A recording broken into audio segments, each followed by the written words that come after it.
आणि दुसरं वाक्य महिला मंडळ, तुम्हाला जर नदीत टाकायचंच असलं तर म्हातारीच्या गळ्यातली मणी टाका,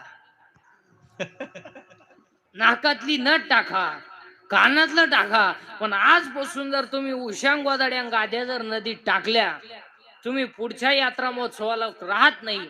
हे द्या ना. विनोदाचा भाग सोडा महाराज, पण नद्या स्वच्छ ठेवा. का?